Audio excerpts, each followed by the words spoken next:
dimulai ya, bisa dimulai ya, konsentrasi ya. Kalau saya bilang selamat pagi, kalian jawab pagi 3 kali, kemudian Allah Akbar. Paham ya? Ya. Selamat pagi. Pagi, Allah Akbar. Kurang keras. Semangat pagi. Pagi, Allah Akbar. Baik, adik-adik yang saya banggakan, wakil pembina OSIS, Kak Semil Jari, Ketua OSIS, baik tingkat SMA, Ari, kemudian SMP, Anggun, beserta sekretaris, bendahara dan seluruh jajaran pengurus OSIS, SMP dan SMA Islam Nusrat Malaysia. Ya, ini adalah takdir yang di luar dugaan ya.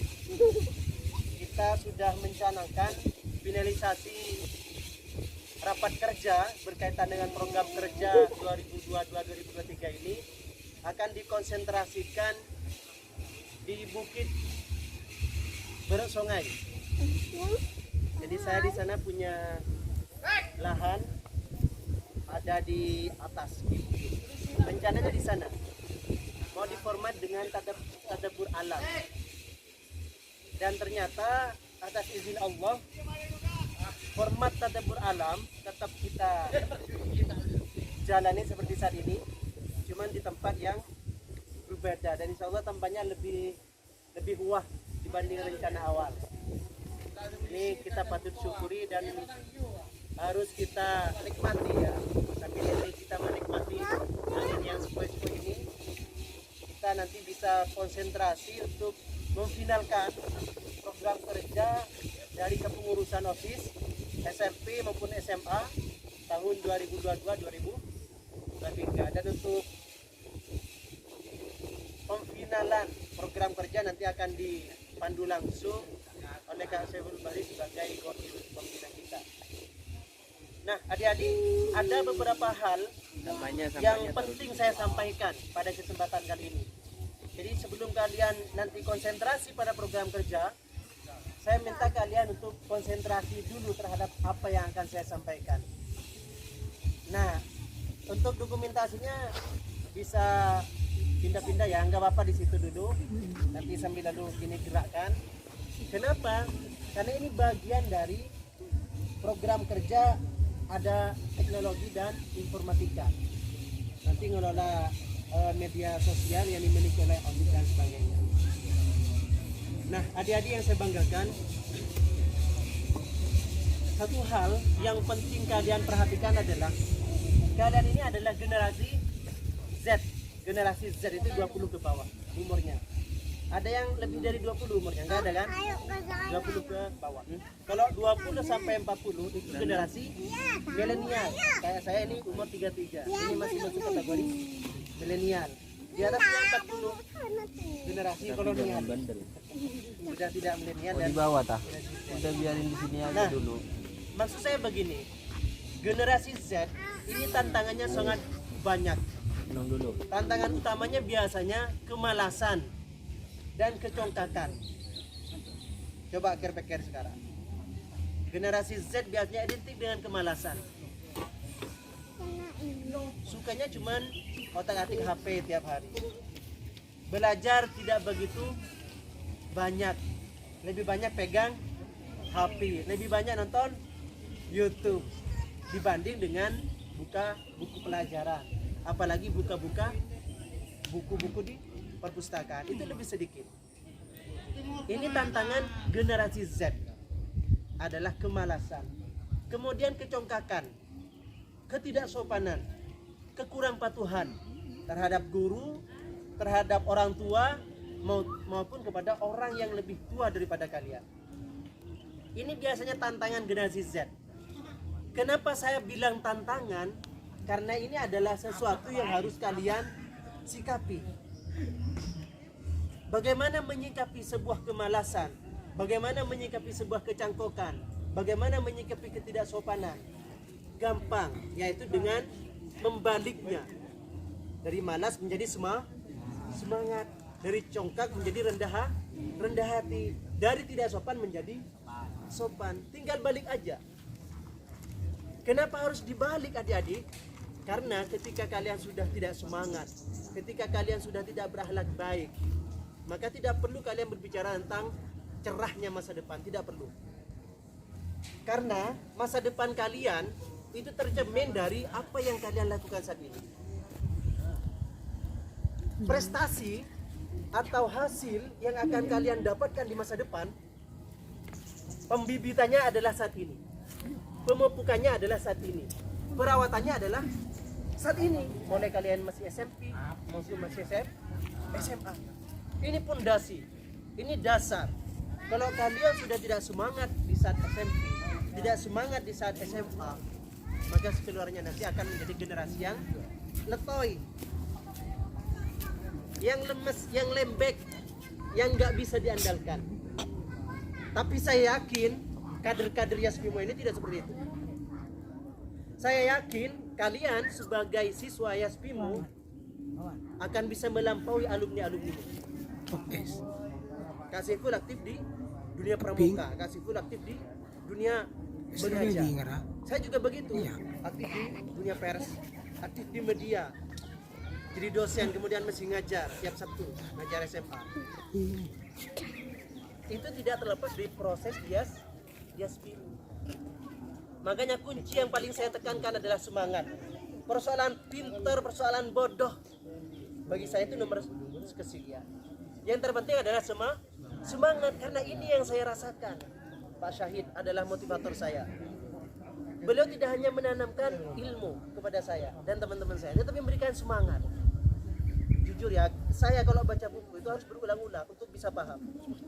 Berarti secara intellectual quotient saya rendah, secara kecerdasan rendah, tapi karena dibalik menjadi semangat, tekun, baca dibalik sampai paham. Itu kuncinya semangat. Cek ini ateh bola sekolah nang swasta, sekolah nang pedesaan. Cek ini ateh. Mohon maaf, saya ini pimpinan perusahaan 5 media besar. Anak-anak buah saya lulusan sekolah favorit SMA 1 Pamekasan, SMA N 2 Pamekasan, SMA N 3 Pamekasan. Big bossnya, pimpinannya adalah lulusan Yaspi. Apa tidak perlu tanda tangan? Dan ini yang perlu kalian pahami bahwa Yaspimo ini adalah wadah yang sangat istimewa, wadah yang sangat baik. Karena ini adalah wadah yang sangat baik, wadah yang sangat istimewa, maka rugi kalau kalian menyia-nyiakan. Paham ya, dari sini paham ya? Karena itu saya masih kepikiran dengan pernyataannya Syekh Az-Zarnuji dalam Ta'limul Muta'allim itu. At-tayru, coba lihat burung-burung ada nggak? Lagi tidur ya. At-tayru yatiru bijanahihi wal insanu yatiru bihimatihi.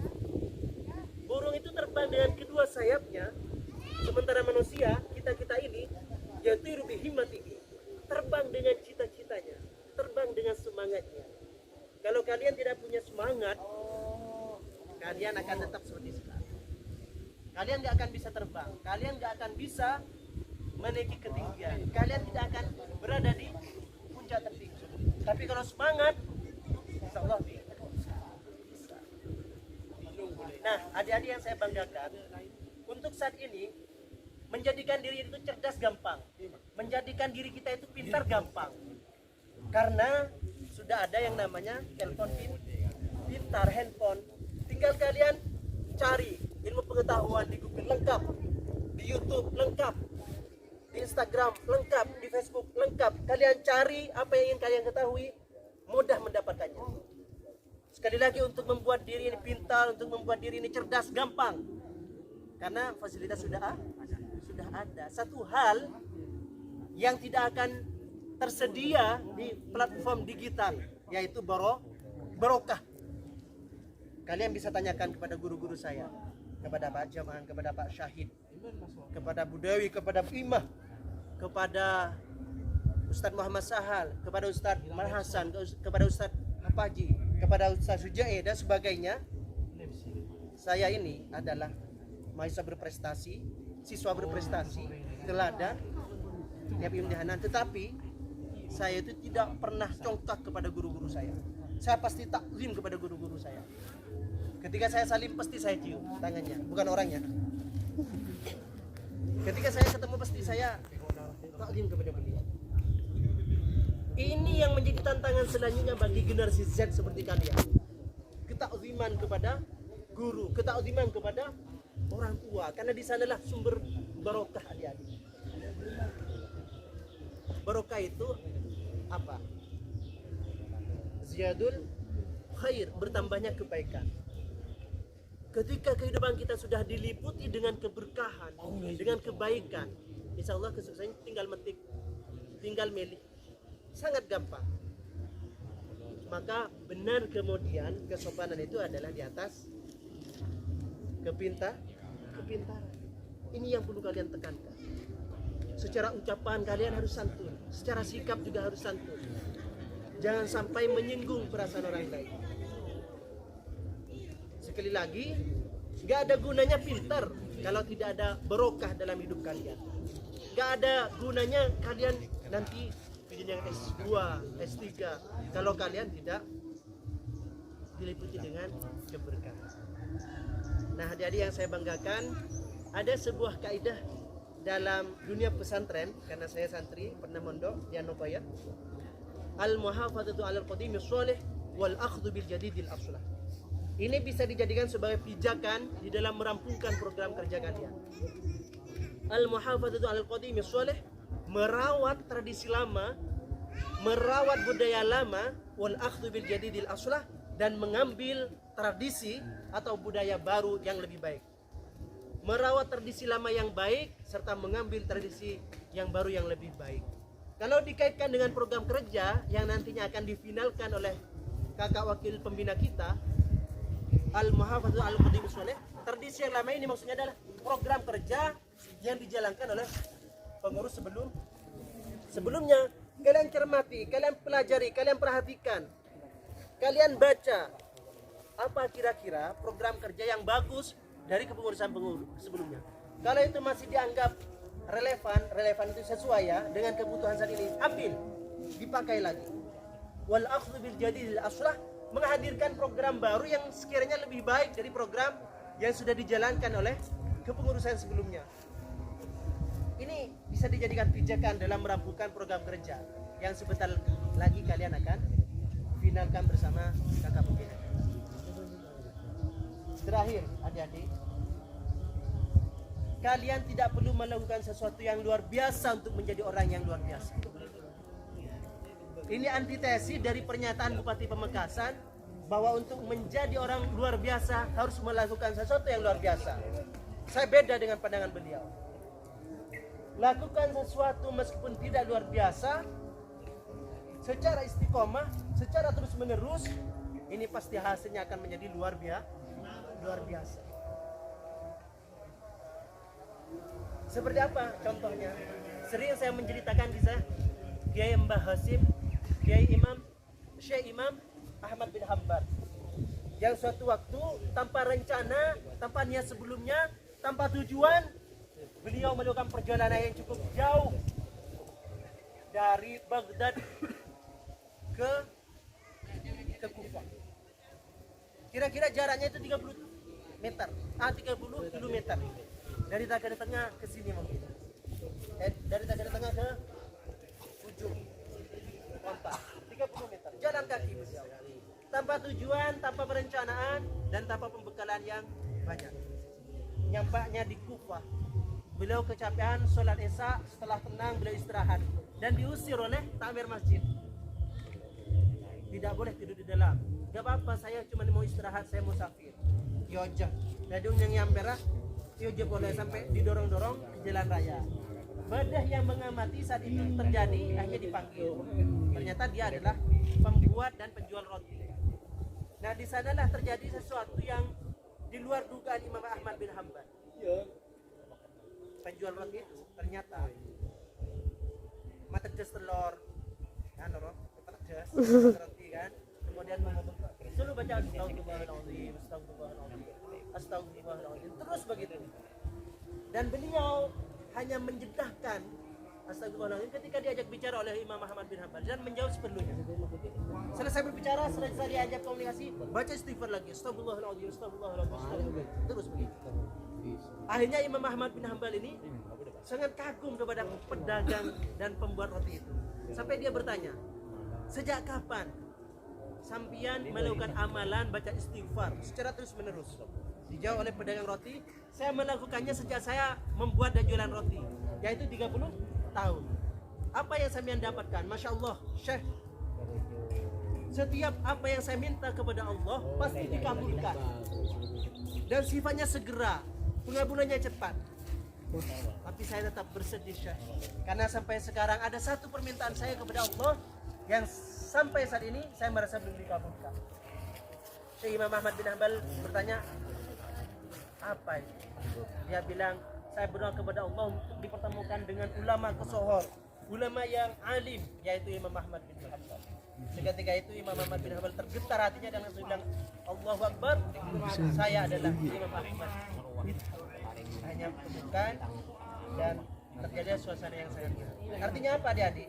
Baca istighfar, gampang kan? Coba baca semua. Astagfirullahaladzim, astagfirullahaladzim, astagfirullahaladzim. Gampang kan?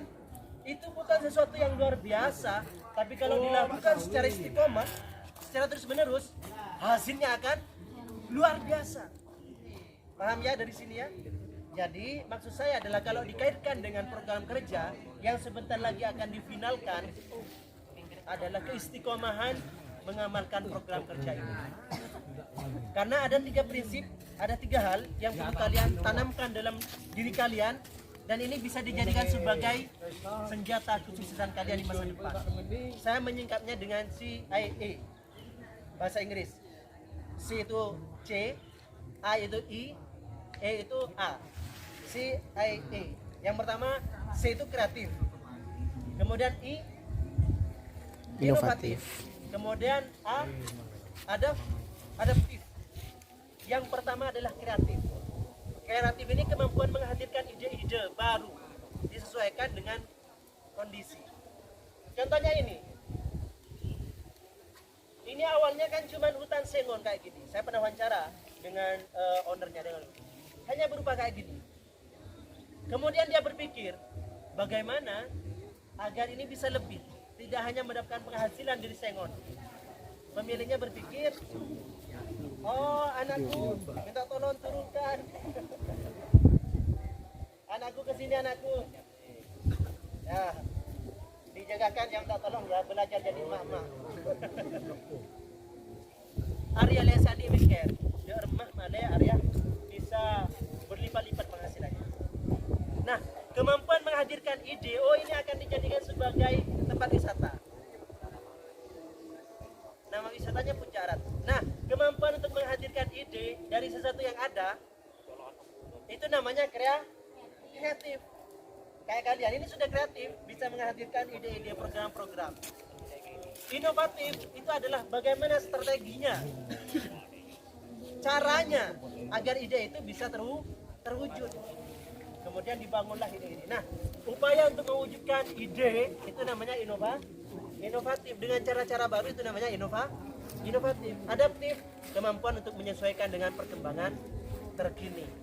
Nah, adik-adik, sengaja saya tiap kali pertemuan saya minta ada yang memvideokan, ada yang memfotokan. Karena ini adalah tugas yang sangat penting bagi kalian sebagai generasi Z, agar media sosial tidak hanya berisi curhatan-curhatan gegana, gelisah, galau, merana. Tidak hanya berisi curhatan, tapi juga diisi dengan sesuatu yang bersejarah dalam hidup kalian. Kayak gini. Ini nanti tayang di YouTube saya, di TV Madura, tapi saya tinggal TV Mat. Jadi tayang, termasuk yang di Uju Barusa, itu saya. Itu adalah bagian pembuktian kepada kalian bahwa saya tidak hanya berucap dengan kata-kata, tapi saya berusaha agar itu menjadi nyata. Terima kasih. Allahul muwaffiq ila aqwamit thoriq. Wassalamualaikum warahmatullahi wabarakatuh. Semangat pagi. Pagi.